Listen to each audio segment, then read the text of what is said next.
Hello दोस्तों, Bharat academy Gorakhpur के YouTube channel पर आप सभी का स्वागत है। जैसा कि हमने सिंटैक्स फर्स्ट जो वीडियो मैंने दिया था जिसमें 2 नोट मैंने डाले थे 1 2, सेकेंड भी मैंने डाला था उसमें 1 2 डाला था। तो आज हम सिंटैक्स फिफ्थ की बात करेंगे। तो नोट नंबर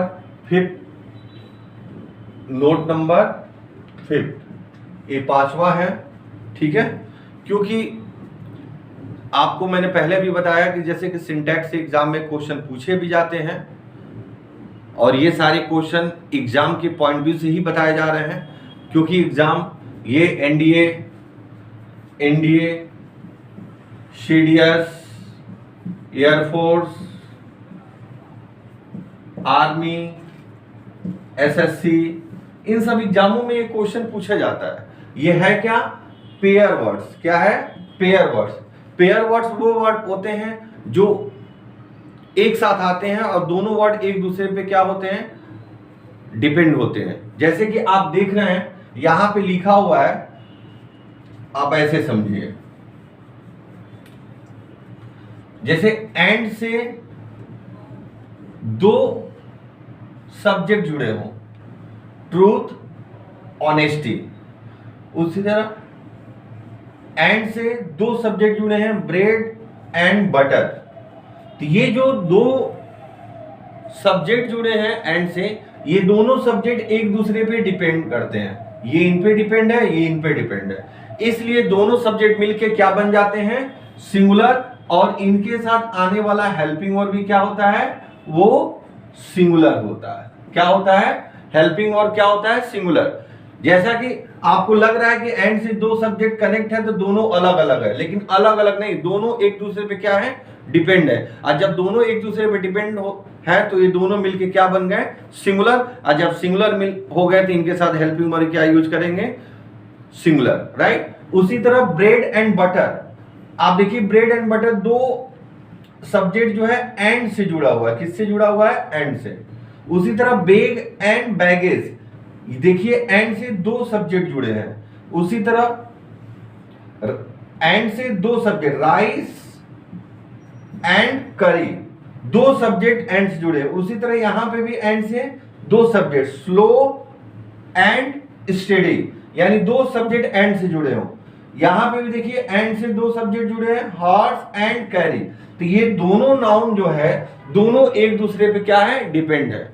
दोनों नाउन क्या है? एक दूसरे पे क्या है? ये डिपेंड है। दोनों नाउन एक दूसरे पे क्या है? डिपेंड है। और जब दोनों नाउन एक दूसरे पे डिपेंड है तो ये दोनों मिलकर सिंगुलर बन जाएंगे।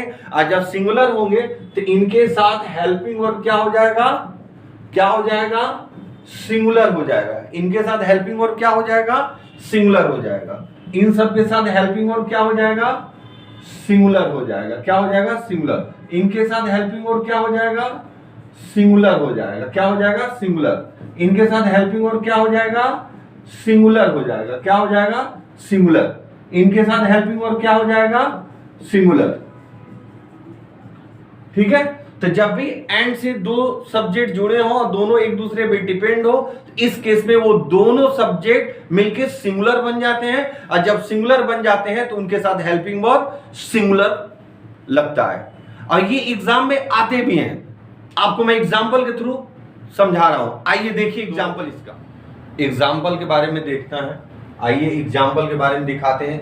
देखिए सिंटैक्स से रिलेटेड ये हम लोग नोट नंबर 5 देख रहे हैं। कौन सा देख रहे हैं? नोट नंबर 5, ठीक है, जो पेयर वर्ड से रिलेटेड है। जैसा कि अभी मैंने बताया है, अगर पेयर वर्ड्स मतलब 2 एंड से अगर 2 सब्जेक्ट जुड़े हों, दोनों एक दूसरे पे डिपेंड हो, तो वो दोनों मिलके क्या बन जाते हैं? सिंगुलर। और सिंगुलर बन जाते हैं तो उनके साथ हेल्पिंग वर्ब सिंगुलर लगता है। तो उसका कुछ एग्जाम्पल मैं लेकर आया हूं, देखिए आप लोग भी, ताकि चीजों को समझ में अच्छे से आए। जैसे यहाँ पे लिखा है ब्रेड एंड बटर, तो ब्रेड एंड बटर लिखा हुआ है तो यहाँ पे इज लिखा हुआ है, ठीक। तो bread and butter is my favourite breakfast, ठीक है। तो ब्रेड एंड बटर, यहां पे दोनों चीजें एक दूसरे पे क्या है? डिपेंड है। डिपेंड कैसे है? यदि आपको केवल ब्रेड दे दिया जाए खाने के लिए आप नहीं खाएंगे।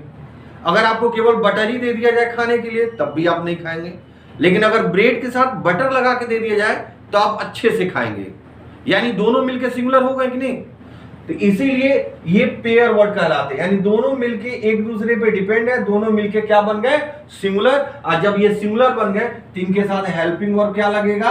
सिंगुलर, यानी इज लगेगा। क्या लगेगा? इज लगेगा। आप देखिए यहां पे मैंने एक एग्जाम्पल जो मैंने लिखा है यहां पे, ठीक है,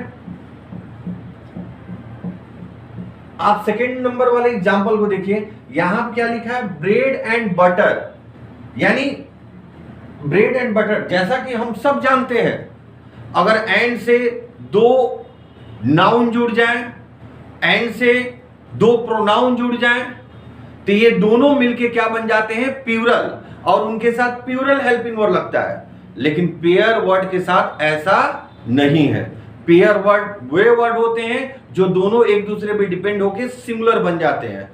आप देखिए यहां पे एक एग्जांपल मैंने दिया है, bread and butter are my favourite breakfast. क्या लिखा है? Bread and butter are my favourite breakfast. यहां पे ब्रेड और बटर के साथ क्या यूज किया गया है?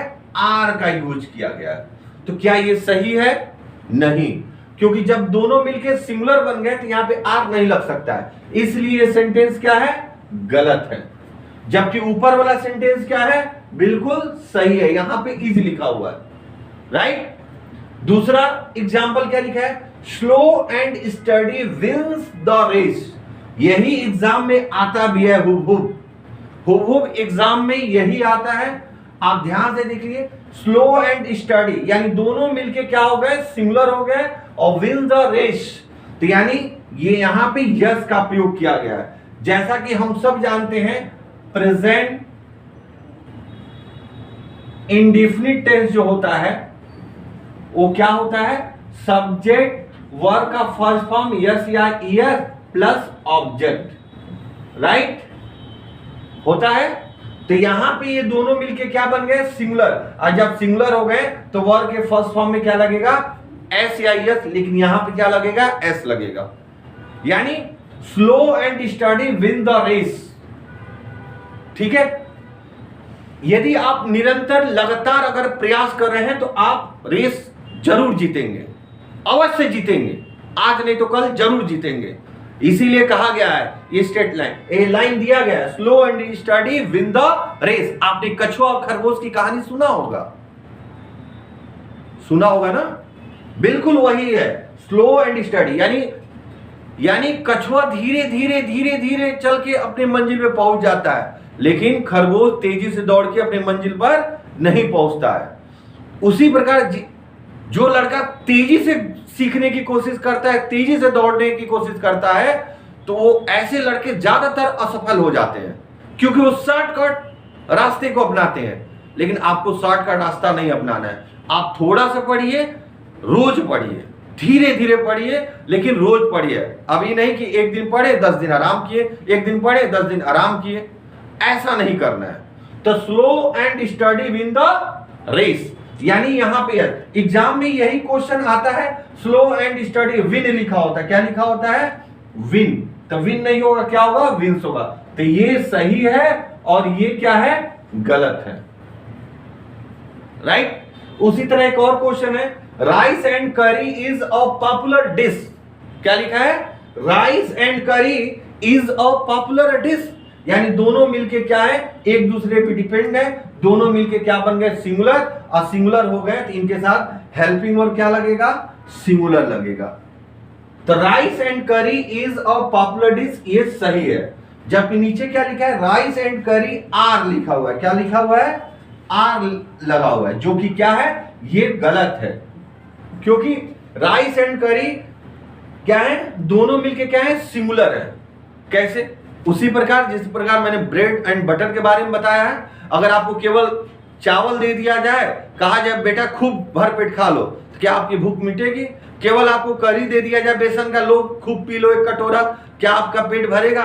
आप खा पाएंगे इच्छा से? नहीं। लेकिन अगर राइस के साथ यानी चावल के साथ आपको बेसन की कड़ी या अदर कोई करी मिल जाए तो आप इच्छा से खा लेंगे, और जब दोनों चीज मिल जाता है आप इच्छा से खाते हैं तो इसका मतलब दोनों मिलकर क्या बन गया, सिंगुलर। और जब सिंगुलर बन गया तो इसके साथ हेल्पिंग वर्ब क्या लगेगा, सिंगुलर। ठीक है, क्या लगेगा, सिंगुलर। एग्जाम में ये सब क्वेश्चन आते हैं पेयर वर्ड। तो जब भी पेयर वर्ड आए तो अगर एंड से दो नाउन जुड़े हो और दोनों एक दूसरे पे डिपेंड हो तो वो दोनों नाउन क्या होंगे, दोनों मिलके सिंगुलर बन जाएंगे और उनके साथ सिंगुलर हेल्पिंग वर्ब के का प्रयोग करेंगे। राइट में क्या है, अगर एंड से, अभी इसके पहले आपने देखा था नोट नंबर 5 में, अगर एंड से दो सब्जेक्ट जुड़े थे और दोनों सब्जेक्ट एक दूसरे पे डिपेंड थे तो दोनों मिलके सिंगुलर बन गए थे। लेकिन अगर एंड से दो सब्जेक्ट जुड़े हो और दोनों क्या हो, अनकाउंटेबल नाउन हो, क्या हो, अनकाउंटेबल नाउन हो, दोनों नाउन क्या हो, अनकाउंटेबल नाउन है, यानी singular uncountable noun, singular uncountable noun. क्या है, सिंगुलर अनकाउंटेबल नाउन। क्या है, सिंगुलर अनकाउंटेबल नाउन। यदि दोनों एंड से जुड़कर दो सिंगुलर अनकाउंटेबल नाउन आएंगे तो ये दोनों मिलके क्या बन जाएंगे, प्लूरल। ये दोनों क्या होंगे, प्लूरल होंगे, इसलिए इनके साथ हेल्पिंग वर्ब क्या लगेगा, प्लूरल लगेगा। अभी आपने देखा था पेयर वर्ड में क्या था, पेयर वर्ड में क्या था, सिंगुलर हेल्पिंग वर्ब था। लेकिन जब एंड से दो सिंगुलर अनकाउंटेबल नाउन जुड़े हो तो दोनों मिलके क्या बन जाएंगे, प्लूरल। इनके साथ हेल्पिंग वर्ब क्या लगेगा, प्लूरल लगेगा। जैसे यहां पे लिखा है, क्या लिखा है, मैं एग्जाम्पल के थ्रू आपको समझा रहा हूं, समझिएगा। 1 एग्जाम्पल, 2 3। क्या है, क्या है, time and tide. Time and tide, ये देखिए, ये अनकाउंटेबल नाउन है, ये भी अनकाउंटेबल नाउन है। ठीक है, तो दो अनकाउंटेबल नाउन यदि एंड से जुड़े हो, दो अनकाउंटेबल नाउन यदि एंड से जुड़े हो तो ये दोनों मिलके क्या बन जाएंगे, प्लूरल, और इनके साथ हेल्पिंग वर्ब क्या लगेगा, प्लूरल। यानी time and tide wait for none. किसी किसी क्वेश्चन में नन का मतलब लिखा होगा नो मैन, नो मैन। क्या लिखा होगा, नन का मतलब नो मैन, मतलब लिखा है time and tide wait for none. समय और ज्वार भाटा कभी किसी का इंतजार नहीं करता है। Time and tide wait for none. आप देखिए दोनों मिलके प्लूरल बन गए, इसलिए यहां पे क्या लगा है, वर्ब का फर्स्ट फॉर्म। जैसा कि प्रेजेंट इंडेफिनिट टेंस का रूल क्या है, सब्जेक्ट हो, यदि ये प्लूरल है इनके साथ वर्ब का फर्स्ट फॉर्म, फिर ऑब्जेक्ट का यूज करते हैं। राइट, तो यानी ये दोनों मिलके प्लूरल हो गए तो वर्ब का फर्स्ट फॉर्म। राइट, तो time and tide wait for none. समय और ज्वार भाटा किसी का इंतजार नहीं करता है। दूसरा एग्जाम्पल क्या है, किसी किसी एग्जाम्पल जैसे बताया है कि एग्जाम में या क्वेश्चन में नन की जगह क्या लिखा होगा, no man. Time and tide wait for no man या time and tide wait for none, ये भी लिखा होगा। दूसरा एग्जाम्पल क्या है, fire and water. Fire and water, क्या लिखा है, फायर एंड वाटर। अब देखिए दो अनकाउंटेबल नाउन एंड से जुड़े हो, क्या है, दो अनकाउंटेबल नाउन एंड से जुड़े हो और दोनों अनकाउंटेबल नाउन अलग अलग है, इसलिए क्या हो गए, ये भी दोनों मिलके क्या हो गए, प्लूरल, और इनके साथ हेल्पिंग वर्ब कैसा आएगा, प्लूरल, जैसा कि मैंने लिखा है। जैसे इस एग्जाम्पल को अगर पूरा किया जाए, देखा जाए तो क्या लिखा है, fire and water do not agree. यानी fire and water do not agree, मतलब कहने का मतलब यह है आग और पानी की दोस्ती नहीं हो सकती। तो fire and water do not agree, यानी ये दोनों मिलके क्या बन गए, प्लूरल, इसलिए यहां पे डू का प्रयोग किया गया, डू, और यहां पे वर्ब का फर्स्ट फॉर्म का यूज किया गया। क्या यूज किया गया है, यहां पे वर्ब का फर्स्ट फॉर्म का यूज किया गया है, यानी fire and water do not agree. तीसरा एग्जांपल क्या है, जैसे गोल्ड एंड सिल्वर, दोनों अनकाउंटेबल नाउन है, दोनों अनकाउंटेबल नाउन है तो दोनों अलग अलग है, अब दोनों अलग अलग है तो ये दोनों मिलके प्लूरल हो गए। अब प्लूरल हो गए तो इनके साथ हेल्पिंग वर्ब क्या लगेगा, क्या लगेगा, प्लूरल लगेगा। तो gold and silver are precious metals, ठीक है। तो सोना और चांदी जो है क्या है, कीमती महंगी धातुएं हैं, क्या है, बहुत ही महंगी धातुएं हैं। तो gold and silver are precious metal. तो आप एक बार फिर देख लीजिए, यदि एंड से दो सिंगुलर अनकाउंटेबल नाउन एंड से जुड़े हो तो दोनों अलग अलग होंगे, और जब दोनों अलग अलग होंगे तो इनके साथ हेल्पिंग वर्ब क्या लगेगा, प्लूरल लगेगा, राइट। जबकि पेयर वर्ड दोनों एक दूसरे पे डिपेंड थे तो वो सिंगुलर हो गए, और अनकाउंटेबल नाउन एंड से जुड़े तो दोनों अलग अलग होंगे तो ये प्लूरल हो जाएंगे, ठीक है। फिर अगले वीडियो में मिलेंगे, फिर नए क्वेश्चन लेके आएंगे सिंटेक्स से। तब तक के लिए आप सबको जय हिंद।